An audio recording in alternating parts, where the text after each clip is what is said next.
Hi dears, ഇന്ന് നമ്മുടെ recipe plum കേക്കിൻ്റേതാണ് കേട്ടോ. 2 കപ്പ് മൈദയും 500 ഗ്രാമോളം ഡ്രൈ ഫ്രൂട്ടാണ് എടുത്തിട്ടുള്ളത്. ഇത് വെച്ച് നമുക്ക് ഏകദേശം 1.5 കിലോയിൽ കൂടുതലുള്ള കേക്ക് ഉണ്ടാക്കാം കേട്ടോ. അപ്പോൾ നിങ്ങളുടെ കയ്യിൽ ഏതാണോ ഡ്രൈ ഫ്രൂട്ട് ഉള്ളത് അത് എടുക്കുക. മുന്തിരി എടുക്കുമ്പോൾ കുരിയില്ലാത്ത കറുത്ത മുന്തിരി തന്നെ എടുക്കാൻ ശ്രദ്ധിക്കണം കേട്ടോ. അപ്പോൾ അത് അത്യാവശ്യം നല്ല റിച്ചുമാണ്, നല്ല സോഫ്റ്റുമാണ് കേട്ടോ. അതേപോലെ തന്നെ കഴിക്കാൻ നല്ല ടേസ്റ്റും ഉണ്ട്. ഇനി ഈ ഡ്രൈ ഫ്രൂട്ടിനെ നമുക്ക് 1 ഗ്ലാസ് ഓറഞ്ച് ജ്യൂസിൽ ഒരു ദിവസം ഒന്ന് കുതിർത്ത് വെക്കുകയാണെങ്കിൽ നല്ല ടേസ്റ്റ് ആയിരിക്കും. അതല്ല എങ്കിൽ 4 മണിക്കൂറെങ്കിലും ഒന്ന് കുതിർത്ത് വെക്കണം കേട്ടോ. ഓറഞ്ച് ജ്യൂസ് മിക്സിയിലൊന്നും അടിക്കേണ്ട, കൈകൊണ്ട് പിഴിഞ്ഞെടുത്താൽ മതി, വെള്ളമൊന്നും ചേർക്കരുത് കേട്ടോ. ഇനി 1/2 കപ്പ് പഞ്ചസാര, 1/4 കപ്പ് ചൂടുവെള്ളം ചേർത്ത് കാരമൽ സിറപ്പ് ഉണ്ടാക്കിയതിലേക്ക് ഡ്രൈ ഫ്രൂട്ട് ആഡ് ചെയ്തൊന്ന് തിളക്കുമ്പോൾ അതിനെ അരിച്ച് നന്നായി തണുപ്പിച്ചെടുക്കുക. 200 ഗ്രാം ബട്ടറിനെ ഒന്ന് മെൽറ്റ് ചെയ്തെടുത്ത് അതിലേക്ക് 3/4 കപ്പ് പഞ്ചസാര പൊടിച്ചതും ചേർത്ത് മിക്സ് ആക്കുക. അതിലേക്ക് 4 മുട്ടയാണ് ചേർക്കുന്നത്.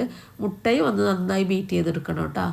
ഇനി ഇതിലേക്ക് അരിച്ചു വെച്ചിരിക്കുന്ന മൈദയുടെ മിക്സ് ചേർക്കുക. 2 ടീസ്പൂൺ ബേക്കിംഗ് പൗഡറും 1/4 ടീസ്പൂൺ ബേക്കിംഗ് സോഡയും ചേർത്ത് അരിച്ചു വെച്ചതാണ്. അതും കൂടെ ചേർത്ത് അതിലേക്ക് തണുപ്പിച്ച കാരമൽ സിറപ്പും ഫ്രൂട്ടും ചേർത്ത് ഫോൾഡ് ചെയ്തിട്ട് തന്നെ എടുക്കണം കേട്ടോ.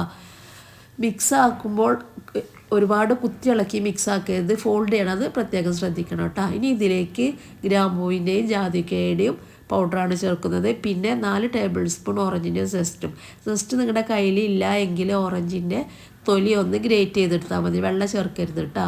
ബാറ്റർ ഇതുപോലെ കട്ടിയുണ്ടായിരിക്കും, വേവാൻ സമയമെടുക്കും. ഇനി ബട്ടറോ ഓയിലോ ഒന്ന് ബ്രഷ് ചെയ്ത് ബാറ്റർ ഒഴിച്ച് ഒന്ന് ടാപ്പ് ചെയ്തെടുക്കുക, എയർ ഒന്ന് പോകാൻ വേണ്ടിയിട്ടാണ് കേട്ടോ. പിന്നെ നിങ്ങളുടെ കയ്യിലുള്ള ഡ്രൈ ഫ്രൂട്ട് ഇഷ്ടമുള്ളത് വെച്ച് ഡെക്കറേറ്റ് ചെയ്ത് എടുക്കണം. 180 ഡിഗ്രിയിൽ 45 തൊട്ട് 60 മിനിറ്റ് വരെ വേവാൻ സമയമെടുക്കും. ഓരോ ഓവണിൻ്റെയും ചൂടിനനുസരിച്ച് വേവാനുള്ള സമയത്തിലും വ്യത്യാസം ഉണ്ടാവും കേട്ടോ. അപ്പോൾ എല്ലാവർക്കും ഹാപ്പി ക്രിസ്മസ്.